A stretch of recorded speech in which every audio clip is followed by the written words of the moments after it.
All right. So welcome everyone. Today we're gonna talk about PP React mostly. So that's the next hour and 50 minutes. I'm just gonna take 10 minutes out of this to talk a little bit about PayPal UI. Because when you are gonna contribute or when you feel comfortable about contributing to PP React or using it, there is a whole infrastructure behind that that makes everything happen. So I would like to introduce that for you all to kind of make sure to know what and how. We are PayPal UI team. Hello? Yeah? Oh, sorry. Okay.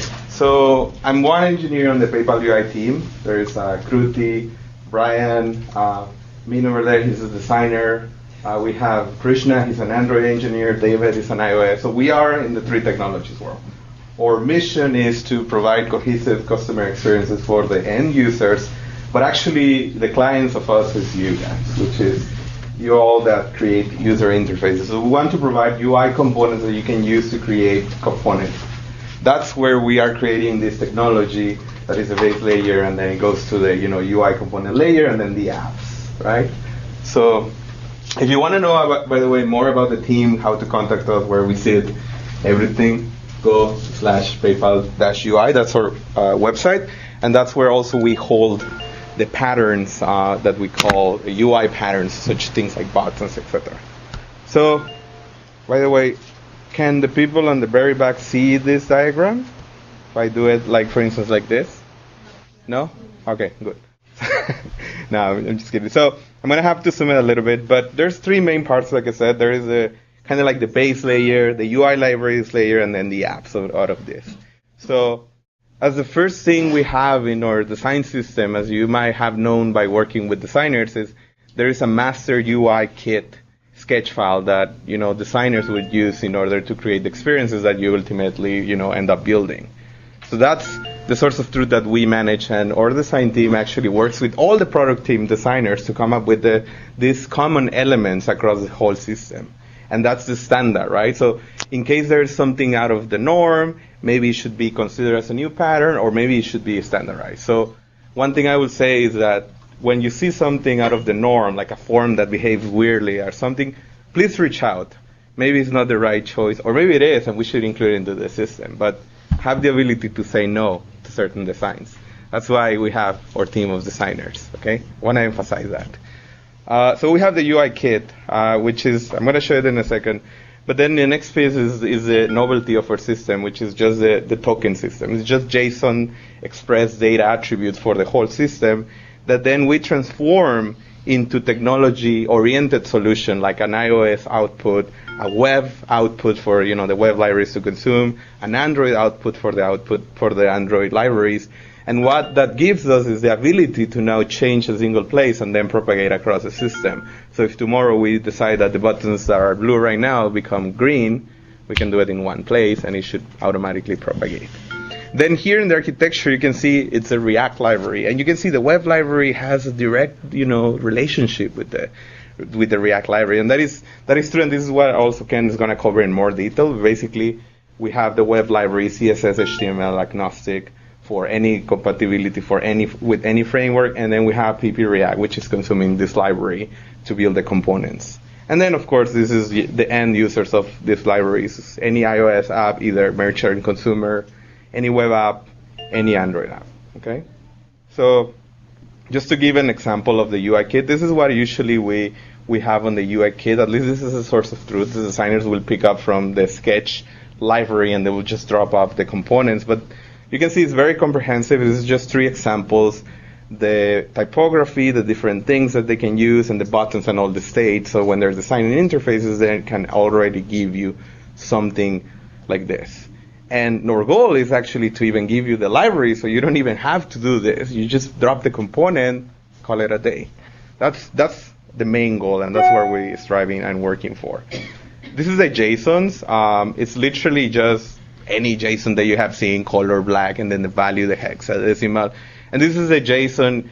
We have expressed this on JSON because then we can transform it. We're using this library called Style Dictionary, made by Amazon, and then we're working with a bunch of different transforms to produce the outputs. But none of you need to worry about example. this because this is all like lower level things. So don't feel like you have to understand that Correct. JSON structure or anything. This is just the technology upon which all this other stuff is built. So don't let that JSON stuff freak you out. Correct. That is true.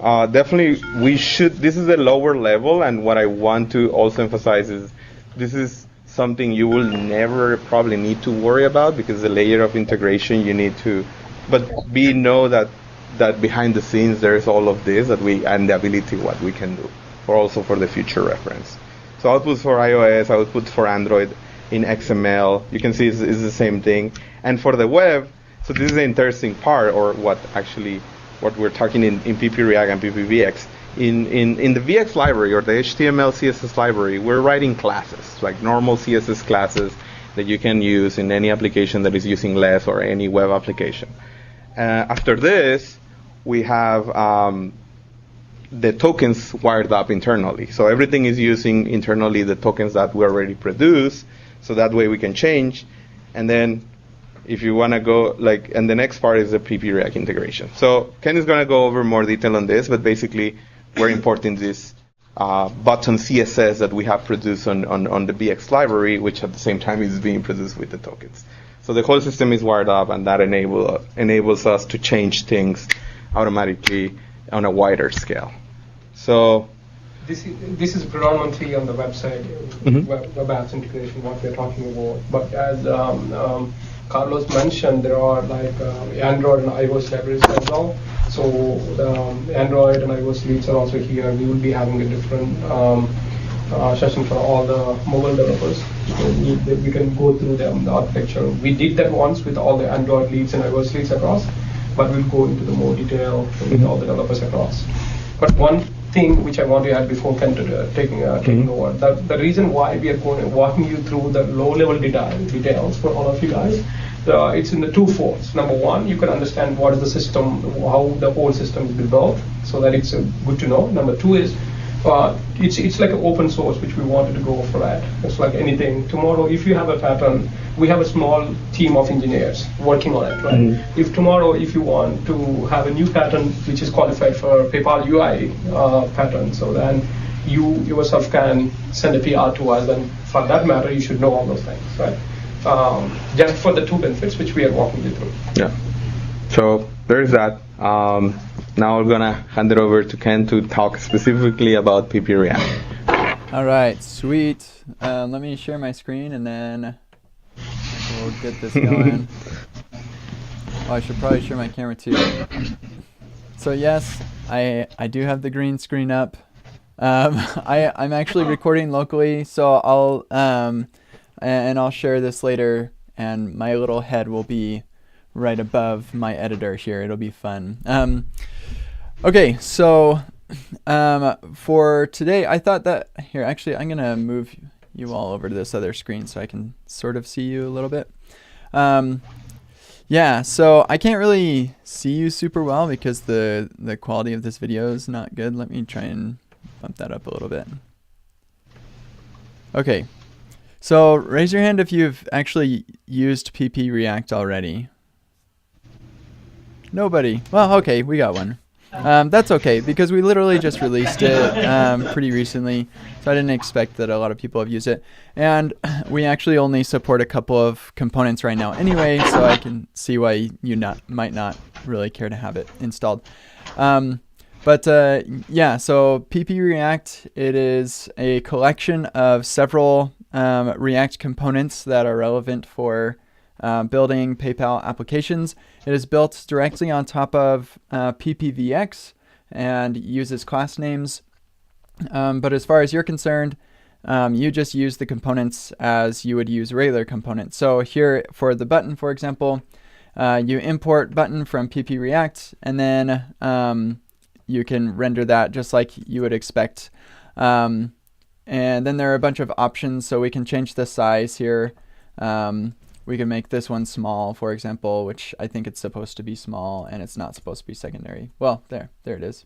It is medium secondary, but we can switch it around, whatever we want to do with those different different props that are available to it. And we don't have to know what the class names are being applied to make all of that happen. That's the general idea of this. The other cool thing is that you can provide your own class names as well. So we could say class name, like my class name, and then you can style it how you like. And what's cool about that is you can also use like this regular style prop, color green, and now your color is green. Don't do that because that looks weird, but it's possible. And so with this, we provide you with really good defaults and then the capability of enhancing things. And if you're using a PayPal Scripts app, then you can install Emotion, and then you can use the CSS prop, which is pretty legit. We can't do it in this demo here, but maybe I'll show you here in just a second. So yeah, that's the basic idea behind all of these components. Right now we only support buttons. We also re-export all of the colors that are available in PPVX. And then all the icons, and yeah, we've got lots of icons, and they look really great. And then we have a text component, which will get you all the typography stuff that you need, just with nice size prop there. So that's what we provide so far, is just these. They're hopefully pretty straightforward. Right now we're working on a text input is like a regular input and a text area that has a floating label and all of the nice stuff. And it all is built on top of PPVX, so it should look standard across all of PayPal. That's the hope anyway. So any questions so far before I get into like how this is all working in well, actually, I'm going to show you how to use it in the sample app, just to kind of demo that. But any questions about this before I do that? Okay, so here we have the sample app as it is today. Well, sort of. The sample app is actually getting, it's going to revert to JavaScript, but I have the TypeScript version. Because I'm going to show you why that's so great. So here in our header, we're using this, the text component, and there's actually a bug that I need to figure out. So I'm going to switch this to the pp react text. There we go. So we'll import it directly from the package that we want. And so with that, I can now use this text component. And the cool thing about using TypeScript is I can say size, and I'll autocomplete the props that are available for it. So I can tab that, and then I can see what the values of that prop are, like what possible values there are. So I can do XL3, and if I typo this and do a capital L there, then I'm going to get a type checking error. Which is great. So you'll get all of the type checking, and that's an important part of PP React, is because it's written in TypeScript, it allows us to do this kind of type checking, where typically you have a string, it's not going to be validated, and it's easy to make those kinds of mistakes. So we'll get that typing stuff for free. One other thing that I'll just mention here really quick is with the way that things are implemented, your CSS for each one of the components that PPVX exposes is actually exposed in separate files. And what makes that cool is if you use the text component like we're doing here, but you don't use the button component, then you won't be shipping the CSS that's required for the button component to work because you're not using that component. And so what that means is that your CSS that you actually ship to the browser will be a lot less. Right now, if you go to your app and look at the CSS coverage for your app, it's probably going to be at around 80% of like unused CSS that you're shipping to production today. That's pretty standard across PayPal, and that's really, really bad. So this is going to hopefully solve that problem in great ways. But we can actually, in addition to that, we also get code splitting for CSS. And so the built version of this app has like our main CSS that has our font face and everything that we need for our the main part of our app when people load it in the first place. But then if they navigate to a certain page, this one.css will be loaded, and this has the stuff for the button or for the modal or whatever else. So just out of the box, you don't have to think about importing any CSS. You literally just import the thing that you want from PP React. You don't worry about anything about CSS. Just import the component and then use the component. And then the splitting happens for you automatically. Just as an implementation detail of how that works, there's another package in PP React called Babel Preset PP React, which enables this to work. And PayPal scripts includes that by default if it's available. So if you're not using PayPal scripts, you'll want to include this so that you get that benefit. Okay, I didn't forget to do the screen recording, so that's good.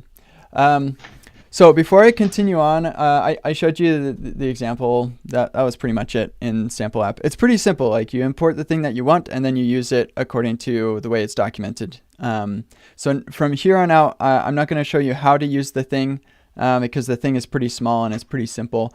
From here on out, I'm going to show you how the project is set up so that you can get an idea of what it would be like, or kind of how it works, so that you're more effective using the abstraction, but also figure out how you can contribute to this project as well. So before I continue, does anybody have questions regarding like how you use PP React? All right. This is what I'm planning on covering. So I want to explain the structure of this project. By the way, this project is on GitHub under the PayPal UI-R org, and it's just PP React. So I'll explain the structure of this project. We're using Lerna to maintain this project and all the packages and dependencies, because we're shipping a package per component pretty much, and then kind of combining them all into PP React. I'll explain how testing is working. We'll talk a little bit about Typescript, and then I'll show you how to make a new package. We have automated a lot of that process as well. Is there anything? And then I'm not going to be covering releases. I actually recorded a video that you can go watch that shows me doing the PP React version 3 release. And so you can go watch that and see how releases work when we have like a bunch of packages that we need to publish all at the same time. So is there anything that's not in this list that you have questions about? Yes, a question in the back. I've talked a little bit to the Griffin team, and they seem to have some expectations on playing nice with PayPal React. Yes. Yeah, absolutely. I think that there are opportunities for adding components that may not necessarily be part of PPVX, like not a visual component, but something for internationalization, localization type thing. And I think that has a good place in PP React. Yeah, pretty much anything that's general that everybody at PayPal is going to need to use, I think should go into PP React.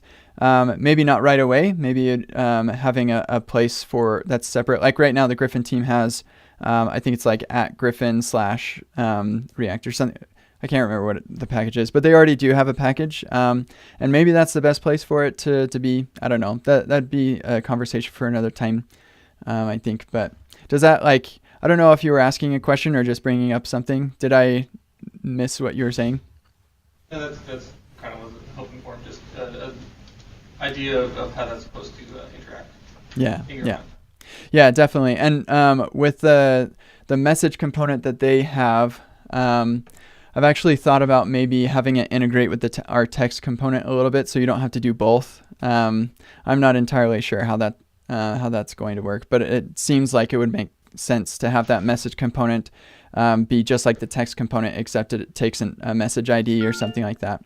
Because as of today, you have to use both. You'd use the text component, and then inside the text component, you'd have the message component, which seems like kind of repetitive. So yeah, definitely integration opportunities there.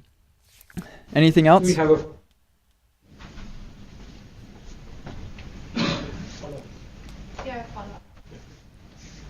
We had a question on the release, but you already said you're not going to cover it, so. Yeah. So yeah, the video is pretty. Carlos watched it. He said it was really good and helpful. So you can go watch that. I think it's like 10 minutes long. And if you have any questions, watch it soon and ask me. If you have any further questions there. Okay. Watch it all again. You have. No, I didn't watch it. Okay. Like we had some things with VX where PayPal UI is ahead. Our UID designed something. They want us to use that UI, but now it's not ready in VX. So now we are waiting on VX. But now, apart from VX, now we'll be waiting for PP React if we use this. So it's not really about the release process per se, but more about the whole process that we have around patterns. Okay. I think after Ken finishes, we can probably tackle that because Masami, product owner, she's able to answer all those questions. Okay. Thank you. That's a good question. We talked about it, so you just noted down. Cool. Good. All right. So let's talk about the project structure. This from here on out is pretty technical implementation detail stuff. So right here I have like the working project. So there are some files in here that are actually ignored in the git ignore. So like this doxz and gh pages and coverage and node modules and stuff. Maybe probably the best place to start is their package.json with the scripts. So for like regular development, we're going to be using the documentation site, which you see here published. But this is actually a really great environment to build these components out, because then you can actually see them. You can play with these different packages and visualize what things look like. And I'll show you how. Actually, let me add that. We'll do docs. We'll talk about that more at length later. So then we have a build for that. This is, by the way, this is using a tool called doxz, and you can learn more about that another time. For publishing, like I said, I'm not going to talk about that. GH pages is just a script from PayPal scripts that'll automatically publish whatever is in the .gh pages directory, which is where we build our doxz doc site too. And then the build is actually using Lerna. So in a typical open source project or even inner source project, you're going to have like an index.js file here, or maybe you'll have a source directory with your source files or whatever. But this Git repo is actually a compilation of all of the packages that we publish to our internal NPM. And so what are those packages? Here we have PP React. That's the main package that we publish, and that's the one that most people will be using 99% of the time. But all that PP React does, I'll show you the source really quick. If we look at that, that's all that PP React does. It exports everything from all of the other packages. And so the reason that we do that is so we can make a publish to one of these packages in isolation without having to republish everything. And it also allows for the CSS code splitting that I was talking about earlier. And if you really want to get into the technical details, you can figure out how this Babel preset PP React thing works. But that's not necessary for being effective with this. So all that you really need to know is that PP React is a compilation of a bunch of other packages that are the ones that actually encapsulate the code for each of these components. And then you can see each of those documented here. So we have PP React buttons and colors and so on. So let me go back here to our package.json. Our build uses Lerna exec, which basically just runs npm run build for each one of our packages one at a time. So it'll build that one, that one, that one, that one, that one, that one. Okay. And then the test script actually does a check to see if we're on CI. If we're on CI, then the test script just runs the coverage script. Otherwise, it'll run watch. This is using Jest, and Jest watch mode is fantastic. Really, really awesome. We are not using the PayPal scripts jest configuration because it's not suited for a project that's structured like this. So we have our own configuration that hopefully you never have to touch because it's a little bit on the confusing side. But it's really, really good. It gets you in a really nice place for your just watch mode. So another thing that we have, because this is a Typescript project, we have a type check script. PayPal scripts will automatically type check all of our packages. We have this Learn a script that uses Learn a Wizard, which will walk you through some of the things that you can do with Learna. So if we npm run Learna, it starts a interactive thing where you can choose what you want to do, and it's pretty cool. Then we have a validate script, and this is basically the thing where you say, is everything working? Like, do I have the repo in a working state? And this is why the setup script will run that validate script, because it ensures that things are working properly. So it runs the build, it runs the tests, the type checking, and it builds the doc site. And if all that stuff is working, then you know you're in a good situation. Maybe like you maybe have a typo in a class name or something, but like at least everything builds, and that's really useful. I run that every now and then. And then we also have an example here that I'll show you, which is pretty useful as an integration testing thing. You typically won't use this in your day-to-day contribution of the project, but it's good to know that it exists. So it's in the other directory under example app, and it's a full application that is like our typical PayPal scripts application. We've got a server and a client directory. There's not much to the server. It's pretty simple, but the client directory has it's using PP React, and the way that it works is it actually depends on the file. So you don't have to do any sort of npm link to test what this would work like, whether this will work in a real application. You have an application that's embedded into the project so that you can test things. And the value of this is all of our testing and like the doc site and everything is based off of the source files, whereas the example app here is based off of the built files. So you can verify that the built version of your application is, or the built version of the code is working as you want it to. So you don't have to go and publish it or do some npm link thing to make sure that the built version is going to work okay. So that typically, like, you won't really need to do a whole lot with that. It does mean that some of the like setup scripts and validation stuff is going to take a little bit longer, because you will actually be running like all the install for that example app and the validation of that example app and things. But it gives us a huge amount of confidence. And while you're waiting for that to finish, you can just go check Twitter or something.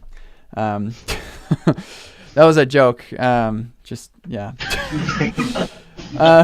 Okay, so yeah, then we've got a bunch of dependencies and ESLint and Prettier and stuff and whatever else. So yeah, I think that's... Oh, I should mention also there is a... where is it? Pre-commit or pre... So there are Git hooks installed in the project. So when you npm run setup to get the project set up in your machine, it will automatically install Git hooks for you. And before every commit, it's going to run PayPal scripts commit, which basically will run the tests and the, let's see, what does it do actually? Yeah, so it runs the tests, it runs the build, and a couple other things just to make sure that you're not committing code that doesn't work.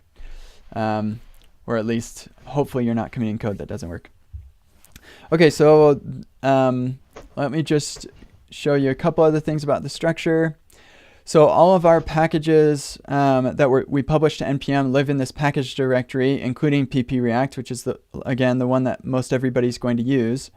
But we also have buttons, colors, icons. I don't know if that's big enough for you, so let me bump that up a little bit. We have buttons, colors, icons, and text in here, as well as the Babel preset pp React. And inside of these, each one of them, you can kind of imagine their only little package, which is exactly what they are. So they have their own package JSON. They have a README and TypeScript configuration, stuff like that.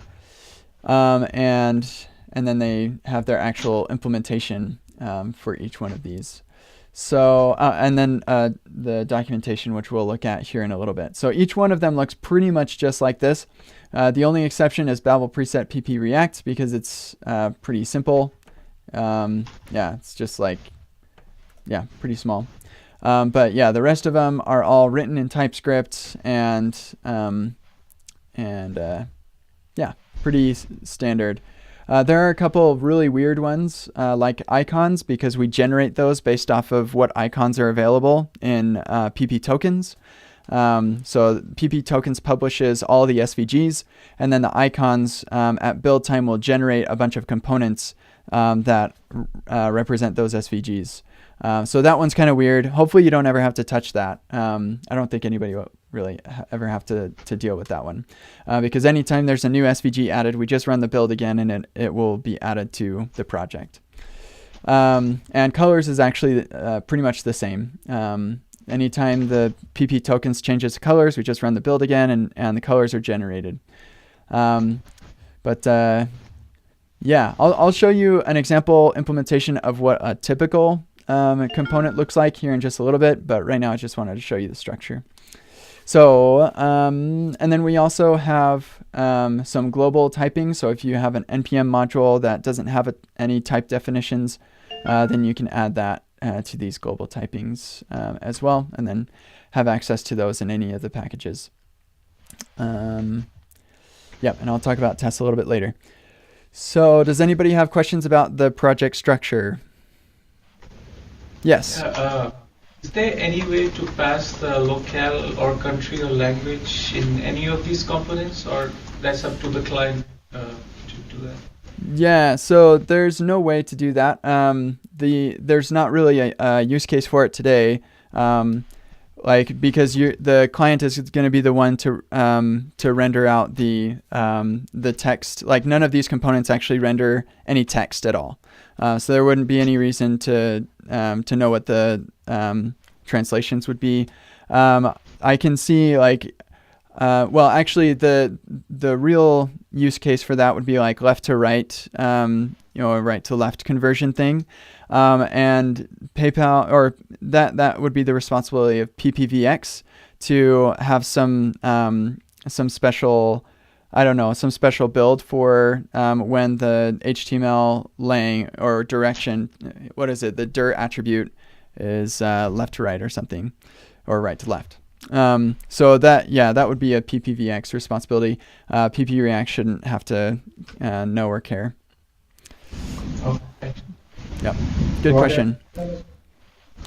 No, I just gonna say that exactly that. These components are like literally I will call them like dumb components. Yeah. They just render things, and you abstract your logic of resolution of locale into an outer component that you pass the content to this one, right? This is look and feel, and about their RTL, we are actually tackling that on the CSS library. So as long as you include the button, you will get the code that you need for RTL automatically. So that would be like something out of the box. Okay. Included that. Yeah, but that's a good thing to bring up. That will not be a trivial problem, but it is definitely a solvable one. So cool. Any other questions? All right, sweet.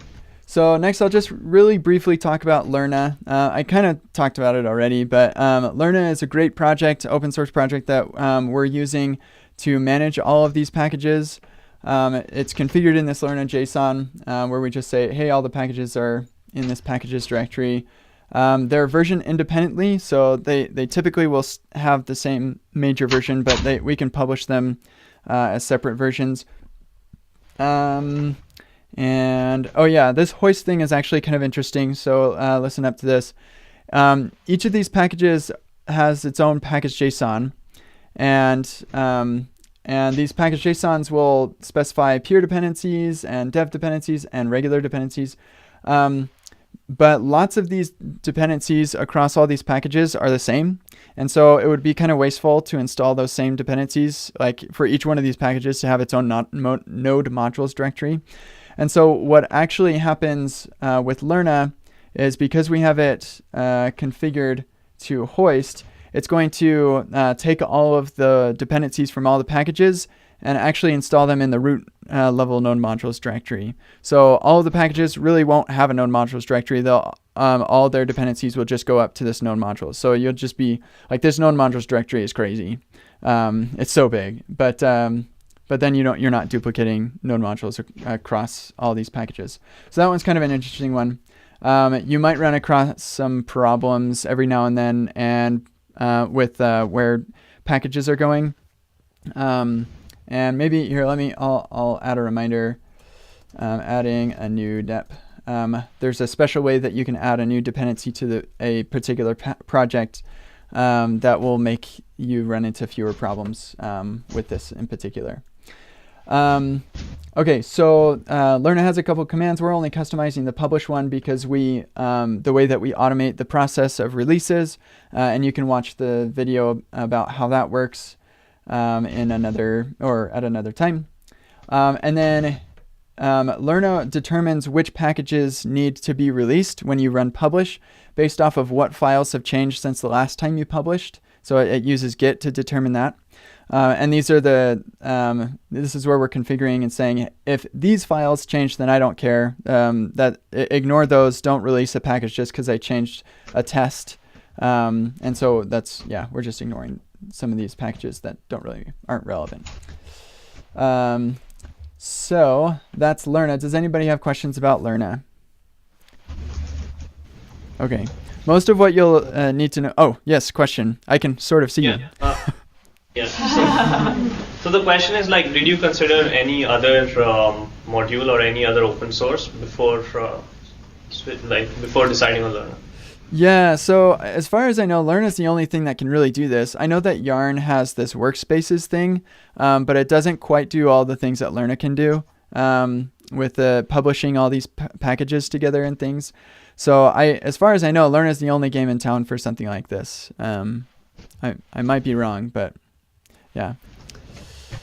Okay. Yeah. Sweet. So let's talk about docs really quick. The documentation, I have it running right here. The script is npm run dev, and it'll start the docs. And then you can go to localhost 3000, and that'll pull up the doc site. This implements hot module replacement. It's really fast and really cool. It's fast when you're not like recording your screen and live streaming your screen to people. So things might be kind of slow today, but yeah. So the idea is you develop your package with the docs site, and the way that you add or the where all these docs live is inside of special files in each one of the packages. So if we look at pp react, for example, there's a docs folder, and inside of the docs folder there's this docs.mdx. If you're not familiar with mdx, prepare to get your mind blown. It's basically like Markdown, but it supports JSX. So you can import React components and render those React components in your Markdown, which makes it really awesome and enables us to do stuff like this, where you have these live demos and whatever. So here at the top, you'll find your front matter, which basically describes some metadata about this particular Markdown file. So this is called pp react. I want this to show up at the slash, and it should be most important in priority order. So I just put a bunch of 9s on it. Z index, anybody? So this is, yeah, and then what we actually do is we import this playground component from docz, and that's what gets us this cool little demo where you can do, hey mom, I am a web developer. And then you can actually import other markdown files and treat them like React components, which is like pretty awesome. And so I just import the README and then render the README. And the reason that I do that is because if I go to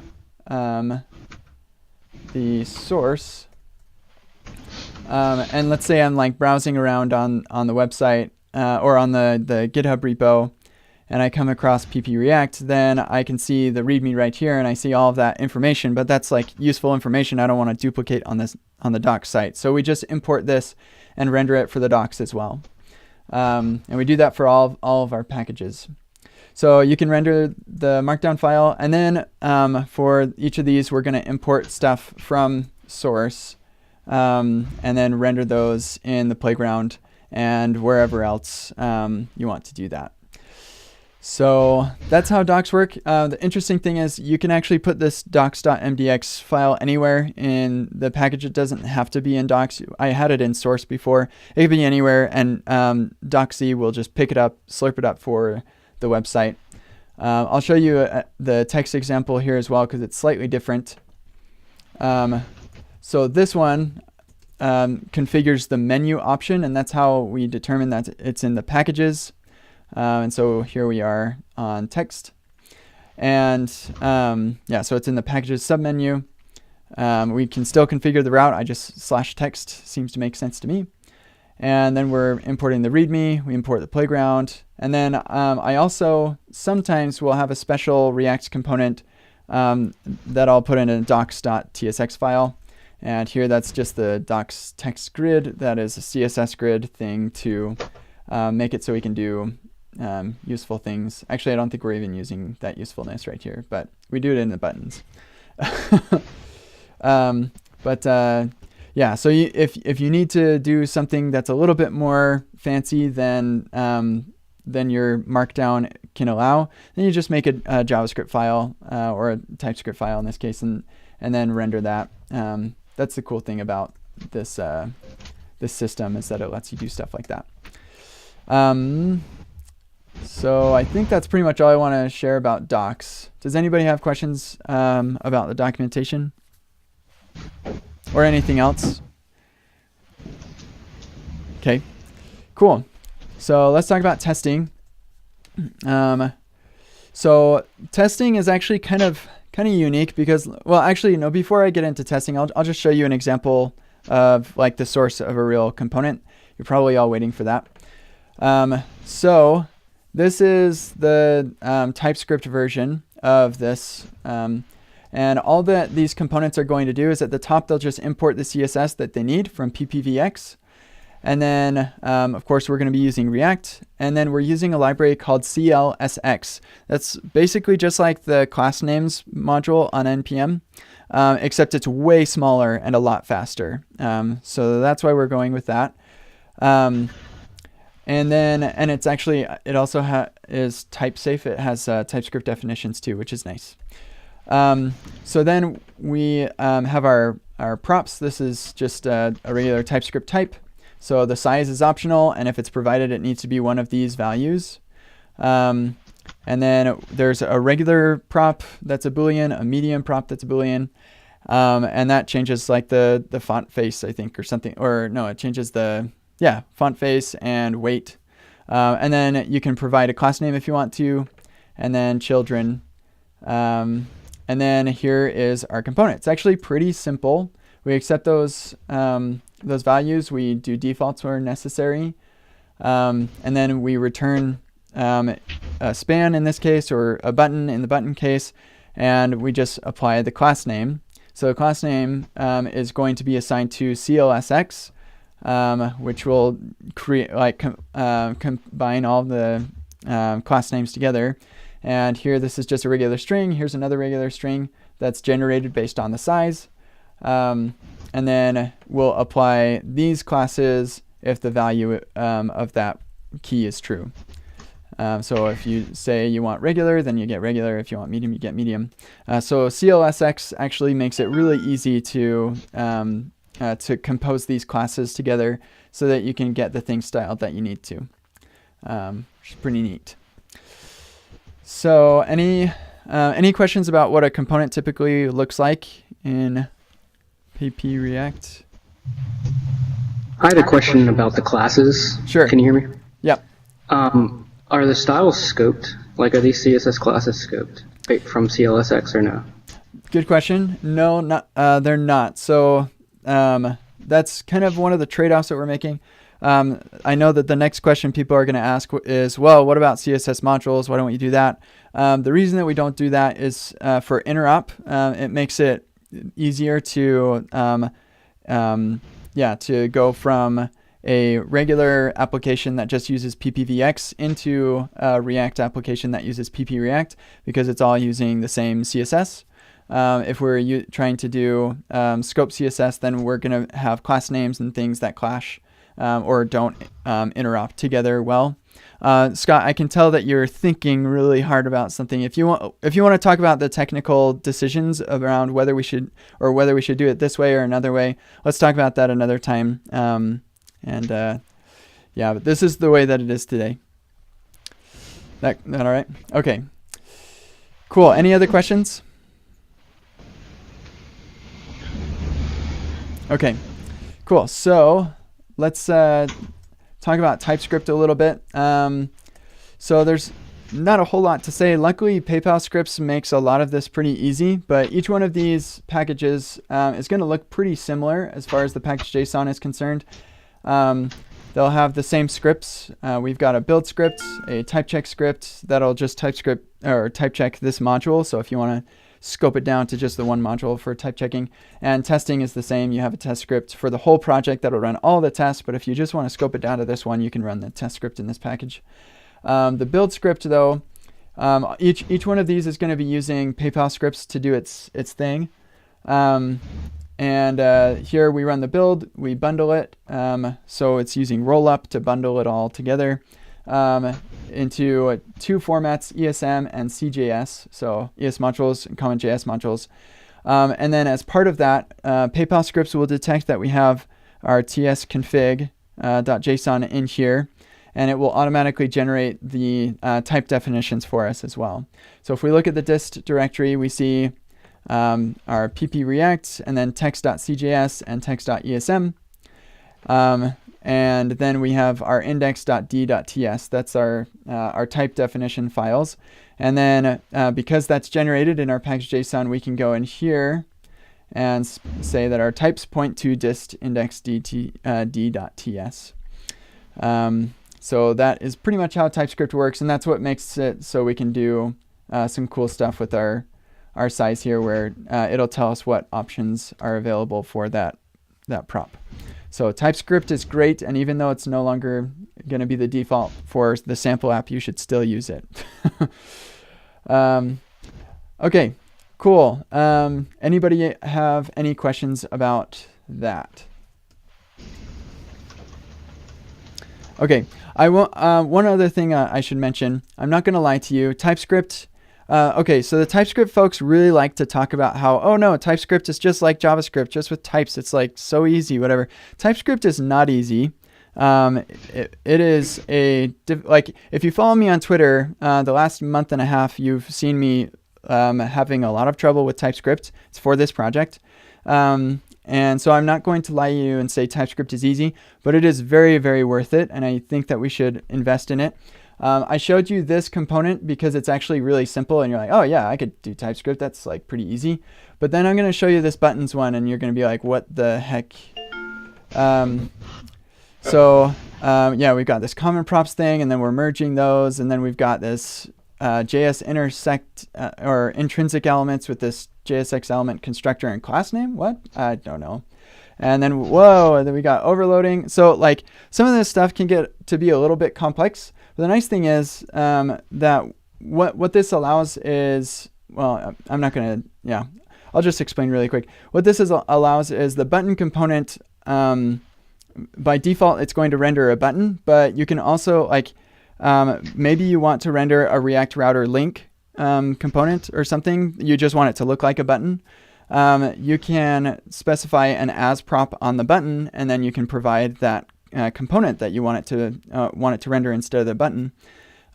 So once I added that feature, that's when things exploded. But what's cool is that you'll still get all of the reason that I did this anyway, because it doesn't have to be this complicated. But I made it this complicated because users will be able to get all of the autocomplete and the type checking and everything when they use it, even when they use the as prop.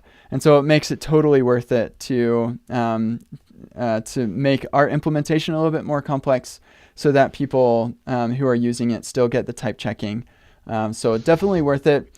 I kind of envision most of the components to look like this, where it's pretty simple and straightforward.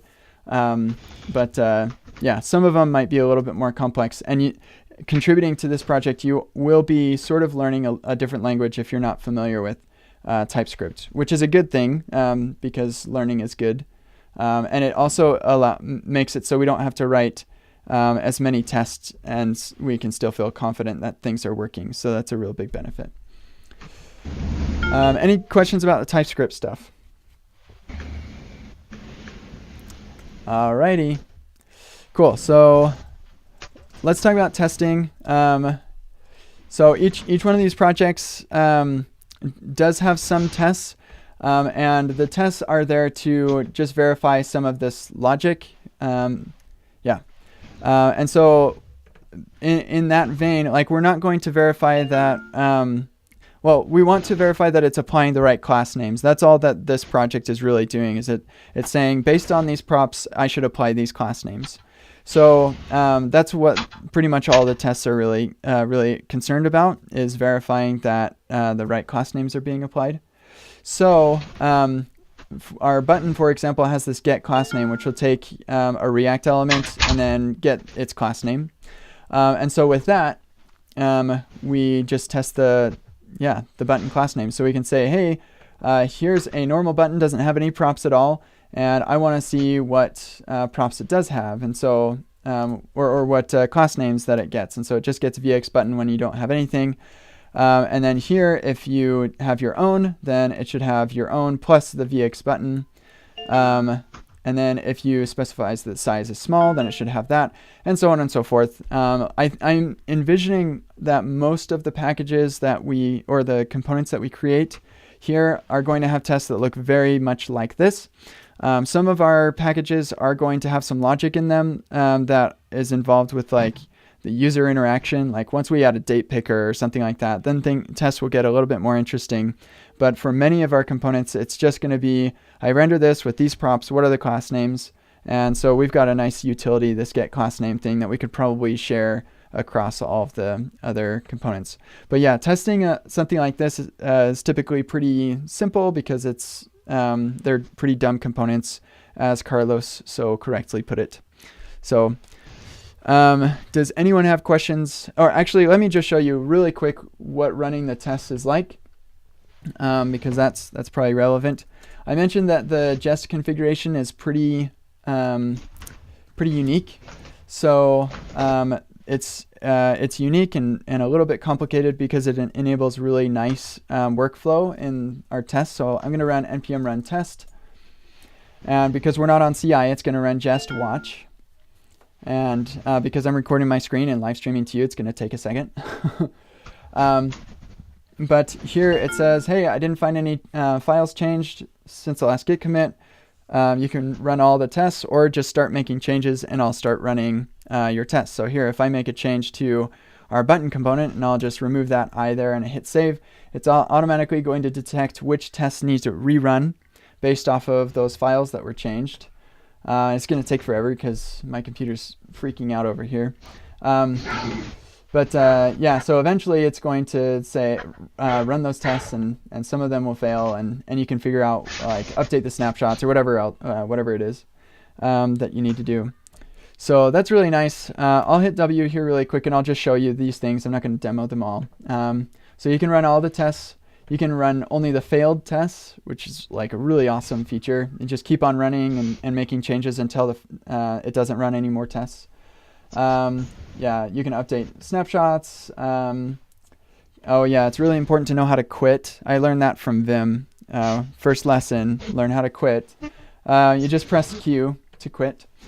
And then there are a couple extra features that you won't find in your normal jest watch mode that I've added to this project. So you can press M to run the test changes since master. So if you've got a couple commits or you're on a branch or something, you press M, it'll run all the files that are, or the tests that are relevant since master. You can press P to filter by a file name regex pattern, so only run the tests that match, or the tests that are in the file that matches a certain regex. So you can focus on one or two files. You can press capital P to select the projects, and I'll show you, actually I'll demo that one for you here in a sec. And then T to filter the test name. So here this test is called button class name, so you could just run the ones that are called button class names. And then you can always press enter to trigger another test run if it didn't rerun when you saved for some weird reason. So I mentioned I'd show you this select projects thing. So if I hit Shift P, then I get my projects. So as you add new components or new packages to the packages directory with tests in them, this configuration will automatically add those as projects. What projects are is unique jest configurations that it will run all at the same time. So we actually run our linting with ESLint through jest. That's a project. And then we have buttons, icons, and texts. Those are all the components that currently have tests. And if you want to just focus on one of them, then you can hit spacebar to disable the ones that you don't want to run. And then you hit enter, and now it's filtered down to only running the tests that are in the text project. So that's a really sweet feature. I definitely recommend you play around with this watch mode. It's kind of fun. Okay, cool. So let me just save that. Does anybody have questions about testing? Go ahead. Yeah, go ahead. Are you running the test suite as part of the pre-commit hook? Or yes, I am. Part of the test? Just a related test? Or? Just related test, yeah. We run the entire setup script in CI. Thank you, Carlos. So in CI, it'll run all the tests, but for the pre-commit hook, it'll only run the related tests. Okay, and I see you have not set up any pre-push hook. Is there a specific reason for that, or just? Well, because we have the everything running on pre-commit, then presumably it's impossible to commit something that will break, right? So there's no reason to have a pre-push. Okay, cool. Thanks. Yeah. Any other questions? Okay, sweet. So that is testing. One other thing I should mention is we're using React testing library in this project. Yeah, Enzyme is not as good, so that's why. Okay, so next thing, yeah, Carlos. I have a quick question, Ken. On the testing piece, or maybe a section, are you going to cover a little bit around contribution, like what do you expect? Maybe add some testing when you create a new component, or is the, something that is related on the adding a new package? Maybe are you going to discuss that? Because there is a coverage threshold that he has set on the code base. Mm-hmm. I think if we start adding things, would maybe drop, so you would need to get into that one. Yeah. I'm not sure. So, as long as you don't add as much code that goes under the coverage threshold. I think he'll have 100%. I think so. No. Actually, in this code base, there is no coverage threshold. I would like it to be at 100%. That like we should get there. But as I was like building and iterating this thing, I didn't know what it would look like. So it's not covered at 100% yet. It would actually be pretty trivial. It would probably take an hour or two to get it to 100% because these packages are very simple. Like here, let me show you the colors one. Ta-da! That's the entire colors package. What actually gets distributed to NPM looks like this. But yeah, it's not really complicated, right? So lots of these things, that would be a great contribution. Just get us to 100% code coverage and then add a coverage threshold. That'd be great. But yeah, because I think this project, it has no excuse for not being 100%. So cool. All right, so let's talk. Yes, question. Since you're talking about colors, how are you choosing these colors? Is it the PayPal standards or what? Yes, I can talk to that actually. Yes, one thing. So like I said before, the PayPal tokens, the project that I mentioned before, which is a JSON agnostic platform, is actually being hooked up here, and you can see it there. So every time he does a bill, he picks it from us, the PayPal UI team, which we say what's exactly the color palette. There's no wrong in here, basically. It always should have the latest. It always should be. Dynamically, it will pick up whatever is the latest. Correct. Yeah. So as, in the colors here in our package.json, we depend directly on PP tokens, and anytime that updates, you just update the version in here, rerun the build, and it should release. Good question. Any other questions? All right. Sweet. So making a new package. There's one thing in here that we use called plop. Plop is basically like if you've used a Yeoman generator before or something. Plop is similar to that, except it's more targeted for existing projects, like generating new files for things inside an existing project. And so we have a template right in other package template, and it has everything that you would typically need for a regular package.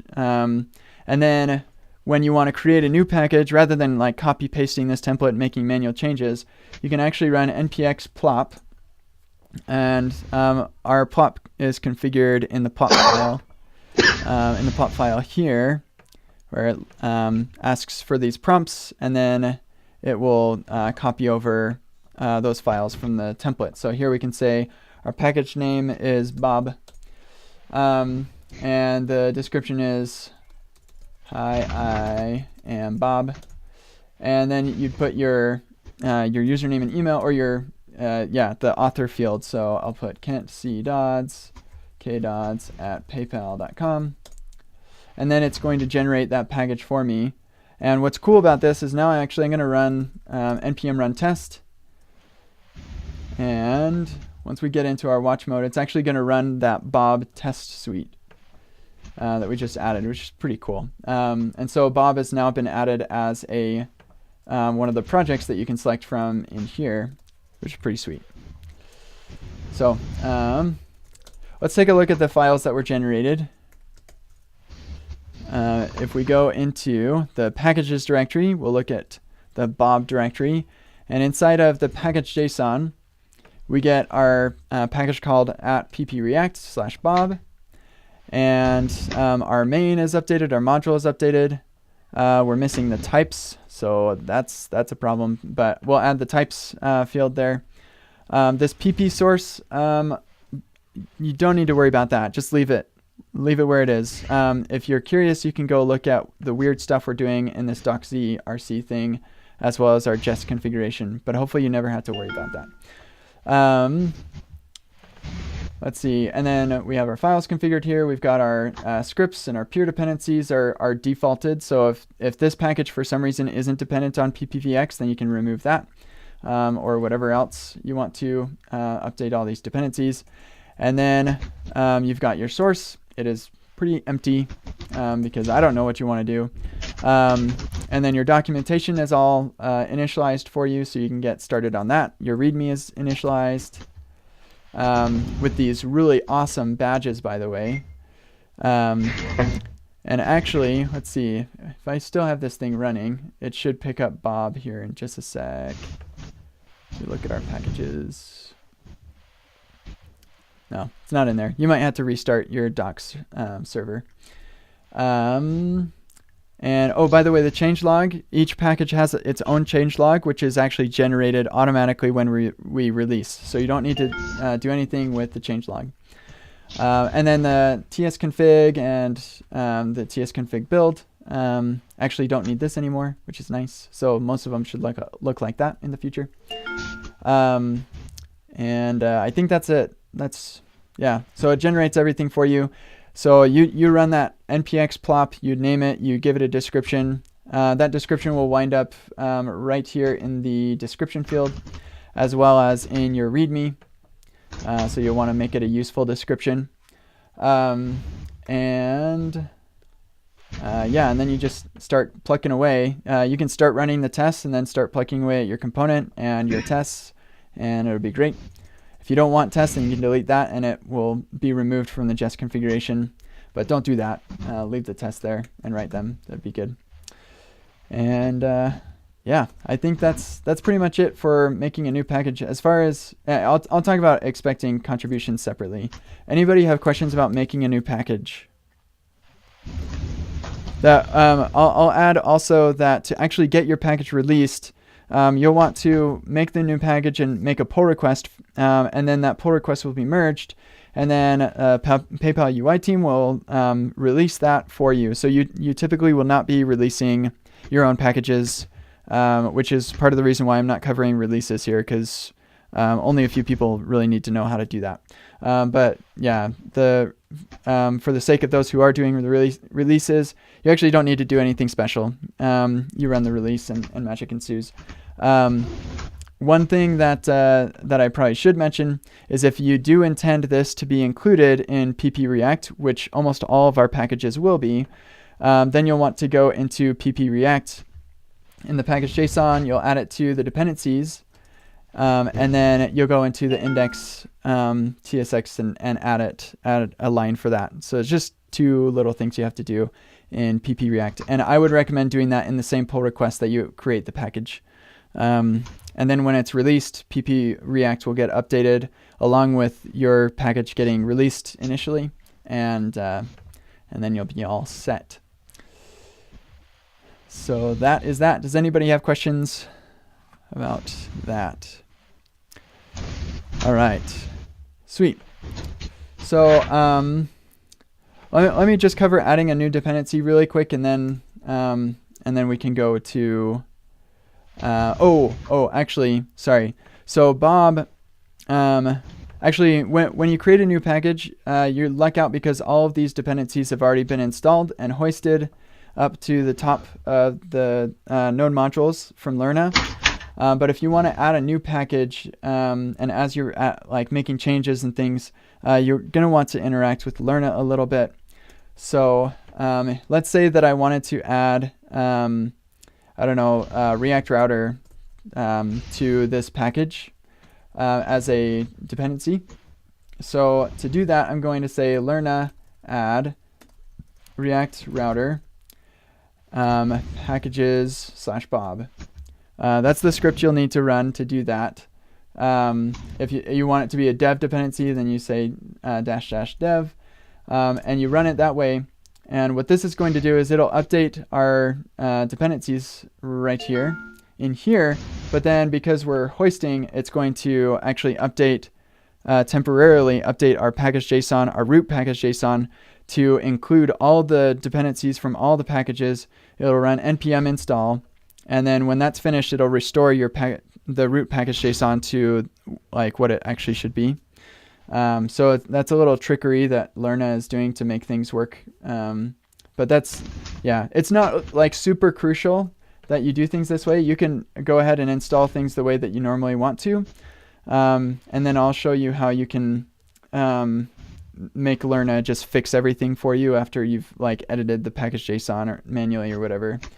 As soon as this is finished, or maybe I'll just stop it right here because it doesn't matter. So if things don't, if things are all messed up or whatever, what you run is npx lerna bootstrap, and that will do that process as well. It'll say, okay, what are all the package dependencies that all of these packages need? I'll put that in this temporary package.json under dependencies, and then we'll run an install, and then I'll restore the package.json to this backup JSON file. So that is what that does. That is typically not something you're going to need to do a whole lot, but it is nice to know you can't use your regular npm install in this project. Okay, any questions about that? Okay, so I just have one last thing, I guess, to talk about what's expected from contributions. So if you wanted to come in and add a contribution, I would strongly recommend you first file an issue and talk about it. Don't just build it first, please, because it might be going in the wrong direction for the project, or maybe we're already working on that, or I don't know. But always file an issue first and talk about it. We're more than happy to talk with you about that. And then make sure to check out the contributing.md file. It explains several things about how to get things up and running. You'll want to run the npm run setup, which will install everything and validate everything. And if that process fails, then don't try to just contribute. If something goes wrong, then file an issue, because you'll run into things will probably not work. So yeah, hopefully, I'm pretty sure the repo right now is in a state where npm run setup works, and if it ever is not working, then it needs to be fixed before people contribute anything else. And then show you how to run the dev server and adding a new package. I think, and I explained this, how to add a new dependency. And I think that's pretty much it for that. Okay. So as far as what we expect, just like talking the issues, we've actually got a lot of issues open right now, where you can volunteer for different tasks and things, and you're more than welcome to do that. I think PPVX actually has a lot of low-hanging fruit for people to start contributing to. So anything that's available in PPVX that isn't supported in PP React yet, you can make a package for that. And then, like I said, bringing the test coverage of the project up to 100% and adding a test threshold to the Jest config would be a good thing. I think that's pretty much it. Was there anything else you wanted me to talk about, Carlos? No, I mean, also one thing that we're missing, maybe some expert here, if there's a way to auto-deploy the doc side onto a VM when somebody makes a pull request, we'll probably would love that. What happens right now is that, for instance, when somebody contributes a package, there will be no way for us to know or see that contribution unless I clone your branch. I run the dev myself and then I see it, right? If we can auto-deploy somewhere else, or you guys manage the auto-deploy, that will be good. But if somebody knows about that, we have established a CI. It's not the best one. It does every single test. We're trying to optimize that one, but if somebody knows how to, at least give me a clue. But it's that. And just to add real quick to the what Ken said, PPVX is the source of truth in terms of the CSS. That's the one PayPal UI, which is us, we produce, and we collaborate with Ken to port these components into PP React. So right now we have about 11 components on PPVX. That's boxes, colors in our typography. What Ken just showed, but now we have added forms in actually PPVX, and that's accessible forms. I just wanted to shout out because Kathy looked at me like, hey, what about the form? So every component that we push into PPVX should be accessible, should have support for RTL, should be in good quality according to the design. So that takes a while. That's why it's a little bit slow, but we are definitely producing a quality component, which then PP React should automatically be taken care of, with the exception of a few things like interaction-wise where JavaScript is needed. We don't foresee that they will consume the JavaScript we have. We probably need to redo some logic in PP React. That's where we get into model components, but for most of the components we have right now, until forms, they're pretty much CSS only right now. And we have checked with Gatti and the team that our forms have and are compliant to the accessibility standard, so they can be ported over. And there's a pull request open by Brian, which is tackling the text input component, so you can see what's the caveats that we have there and what we need to do. As much as possible, we've made things CSS only so that we wanted to minimize the difference between the vanilla JavaScript users and the React users and all that kind of stuff, because there's still a fair number of vanilla JS people. I just wanted to amplify what Carlos was saying. We work with the designers and get beat up by them, and then we work with accessibility and we get beat up by them. Also, you don't have to, right? We're taking that pain on so that your job is as easy as possible. The challenge, not pain, but definitely. The opportunity. The opportunity. We worry about that stuff, so you don't have to spend as much time.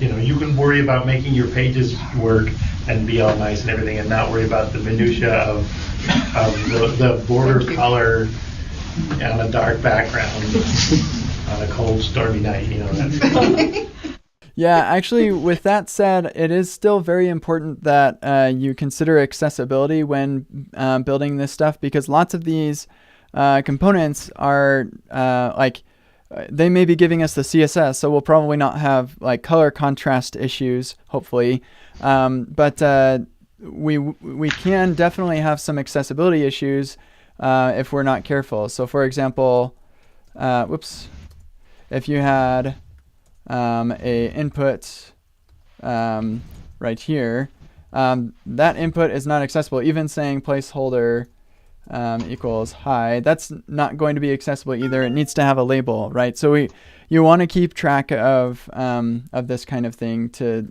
so that like there are still definitely strong accessibility concerns within PP React that PPVX unfortunately cannot just give to us for free. In addition to that, like especially when we get into modals and we have to implement some logic, we'll want to take care of accessibility concerns there. Yeah, I've got some thoughts around the modals actually, but yeah. So, but to amplify on that as well, as far as accessibility, we can't make it accessible for you, but we do have documentation that is geared towards the programmers that are turning them into components. And in our example text, we include the accessibility things that are part of us getting vetted, so that if you as long as you sort of obey it, and there are notes about accessibility, you have to do this, you have to do that. So trying to when we get those learnings, try to at least not lose them. Also, Kathy will be on the sign-off checklist, so you cannot push anything if there's no approval from her end. So even that we have. Probably Nabaz. Or Nabaz. Yeah. We'll ping you every time, Kathy. Can make a Slack bot that says every time we open a pull request, the ask accessibility channel goes automatically there. Send some money to her PayPal. Yeah. Bribe, no. But it's all in the testing. Don't forget, you have to manually test once you put all your stuff together and make sure those use cases work. I'm a keyboard-only user. I'm not using a touchpad or anything. I'm also, then after that's all fixed, after keyboard's fixed, then you move on to screen reader and fix the dynamic stuff, and then you'll be good. You have to test the user experience. And then reach out, as we said, through the channels. We can help you with the best practices, because there's new stuff, right? And there's best practices to make sure it works pretty well with most of those darn screen readers. Yes, those darn screen readers. Anything else? Actually, so I'll bring this up since we're talking about accessibility. So I think that a really good thing that we could do is use the Reach UI set of components that are very heavily focused on screen reader and just general accessibility support. So lots of this stuff is kind of a solved problem. Like there's this alert component that is specific for screen readers. It will like show up like the give you the type assertive and polite, all the ARIA stuff. It all manages that for you, and it's really composable, really nice. So I think that we should probably use something like this. We've got the alert dialog. This for our modal, I think that we should use this modal because look, they manage focus for us. They do a lot of that stuff for us. So since we're on the subject of accessibility, I strongly recommend that we, as we're building things out, we use Reach UI because it's very focused on accessibility, and the creator is strongly intense on his support of accessibility and tests his stuff a lot. So we could get a long way there by using Reach UI. That was definitely something I'm planning on having included in PP React. So, all right. I think that's probably it, right? Okay. Yeah. Just before we finish, does anyone have any other question? Maybe not related to PP React or patterns or anything PayPal UI had a great question about like what's the release process. Where are you looking to get like for? What's the question exactly? So PayPal UI publishes something. UID builds something. Now we are definitely on VxLook. And when we say the button is going to look certain way or text is going to look certain way, they'll come back and say, okay, this is in PayPal UI, why can't you do that? So now what I have to do is apply some makeup and make it look on top of VX to make it look like what they gave me. Now what happens is whenever VX gets ready, I want to upgrade it. And now it should already be part of it. Now whatever I already did, I need to either clean up or there's some cleanup task. Okay. So how do you guys plan up, like when the PayPal UI gets published, VX will take some time to implement with all the accessibility concerns and whatever you guys have. So, okay, just want to clarify something. When you say BX, you mean BX pattern dash live dash PayPal, correct? The old B, well, not the old BX, but the BX that is currently released and used. Right. All right. So just to clarify, PBVX, completely new effort. It's a completely rewrite of the old VX library, correct? Okay. It's a huge breaking change. We're changing class structure. We're changing even the available patterns on it. We plan to create a script to kind of migrate automatically your classes from the old, but that will get you only to a certain degree. Yeah, it's not going to help with the overrides because you're talking about you have overrides, right? And I mean, hopefully, since the classes are new, your overrides won't apply, but you would have to figure out how to clean them up. Yeah. No, but even going forward, let's say PayPal UI is going to put some new content. Let's say I came up with new legal text, and you guys are going to change it. But that change is going to take time. Either I contribute to the library, but still the release won't happen overnight, right? No. Let's say I have a compliance requirement which has to go to the week. And now my UID came back and said my legal text has to look like this because PayPal UI approved it. So then we end up making some makeup to override the VX classes that we have used. But now what happens is in the next major release, now I'm going to get that legal text for free. Correct. But now I need to clean up whatever I did because in the next major release I'll break something. I would suggest where possible, instead of overriding the class, that you add a mixing class. So That's what. Even better is just make your own like totally separate CSS, totally separate component, and use it, and it should work forever. And then when PP React comes updated with the new component, you can just use that one. And like delete your old stuff that is like, make it very deletable. You want to make it totally separate, right? So make it really easy to delete. And then come in and delete it and swap it. We just wanted to know what rest of the folks are doing right now. Another way to think about this would be to really think in terms of inner source. Because what we are doing right now is certifying ourselves by H1. We should be certified by inner source across all the libraries. And so at that point, what we will do is if you have any new experiences where you need new components, then that means it's part of the product work that you're doing, right? So then you would work with your product person, and then you would add it as part of the inner source work that happens across the two products, essentially. That way you won't have to do the rework, and that way you're also contributing into the library that everyone else can use. But that's not always ideal, so yes, if you can, then that's where you would just create something which is completely deletable and then wait for the new component to come in. I think like the good question really is when you'll catch up. So once you're on parity, you're not, obviously you just started. What is the goal for catching up, right? Like PayPal UI releases, then is there a time frame? Is there, obviously not now, but. So I can take that up. Right now, where we are is we're working on building all the components into the library. So right now we have about 30 plus components which have been defined by the PayPal UI design team. Out of that, I think about 10 are available on VX. 11? 10 to 11. Okay, so 10 to 11 are available on PayPal VX. You saw about 4 on PayPal React.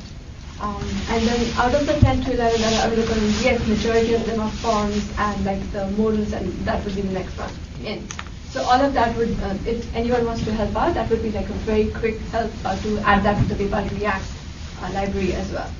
And then we as a product are tracking and have to, as part of our KPIs, we are being tracked on how many patterns we define. and how many we make available. The goal for us is to get to a place where once the pattern has been defined by UED, within 2 sprints, we should be able to give that into all the libraries, not just web libraries, but in iOS and Android libraries as well. But that's a big goal. Right now, we're not even close. But that's where we need to go, and that's where we want to get to. So for this Q1, we are expecting at least 15 or so patterns to be released, and then another batch of 15 or so for the next Q2. That should cover mostly like majority of all the the forms, the modals, alerts, loading spinners, just basic components that you would want to build in PayPal. And also the grid, colors, typography. Yes. And basically, we need contributors. So right now we have or cloning machines. Web engineers, 1 iOS, 1 Android, and Carlos. Okay, all of that. So yes, we are. That's another reason why we are becoming inner source ready. We want to have contributions, but we want to be in a place where it's not like a side project that you do on the side. It counts towards the work that you're doing as an engineer and meaningful work that you're contributing to as a PayPal engineer. So that's where we are going to get to, and that's part of the goals that we have. Cool, thank you. People who are already using React components, like this is only for going forward, right? Like people who are going to use components for new products, or is the plan to replace existing people who are using, existing React components? Meaning not PP React components, but they have built their own components, like you were saying. I think the goal is, as long as you can, to replace it with the PP React. I wouldn't say that you should just stop all product development now and rewrite everything to PP React. But if you have your own button component, for example, hopefully buttons, how different can buttons be? There might be a couple of differences with the props and things, but you could take an afternoon and remove your implementation of the button component and bring in PP React buttons. The nice thing is that if you're using that Babel plugin, well, and even if you're not, but you should be using that Babel plugin, because of Webpack tree shaking, you will only get the code that's necessary for the components that you're using. So it's actually very, very small. The CLSX library is a couple hundred bytes. It's very small as well.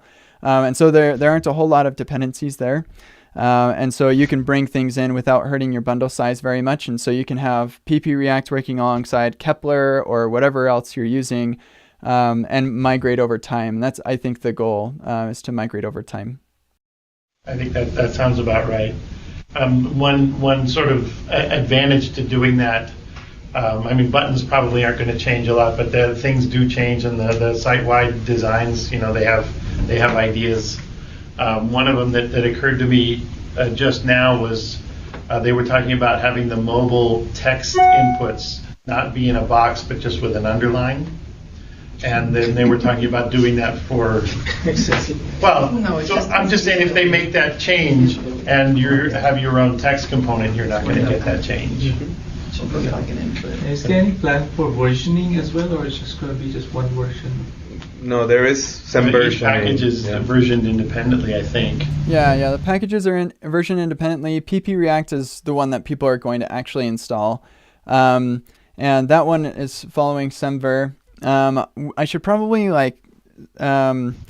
list out what Semver means for this project, or what breaking changes mean for this project. So a breaking change will not include if we change the colors, or maybe it would, but if we change margin or padding, it was wrong or something, that'd be a bug fix. Even though it actually changes the way things look, that would be a patch release. If we're changing colors, then that'll probably be a major. If we're changing it's going to follow Semver. If we're changing an API, now the text component is it no longer takes a size prop or something, it's going to take a different named prop or something, then that'll be a major version bump, and that will bump up the entire PP React project, even if it's just the text one that gets bumped. So we'll follow Semver as closely as we can. Correct. Thank you.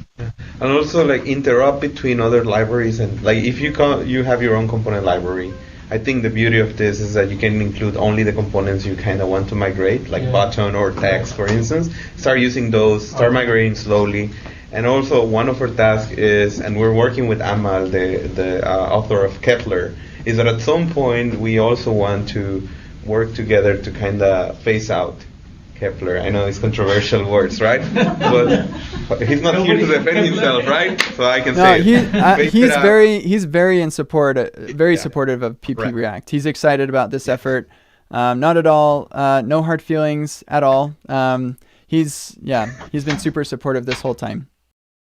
Yeah, he's been on the talk since the beginning, so there's no surprise. One day we'll say, "Hey guys, everybody delete Kepler." No. It's gonna be an effort, but that's where we want to go going forward. Thank you. Okay, great. I think it's that's why this meeting was set up. Can I get names to? I even have a book and pen. Thanks everybody. I think we can finish. Thank you. Thank you, Ken. Thank you so much.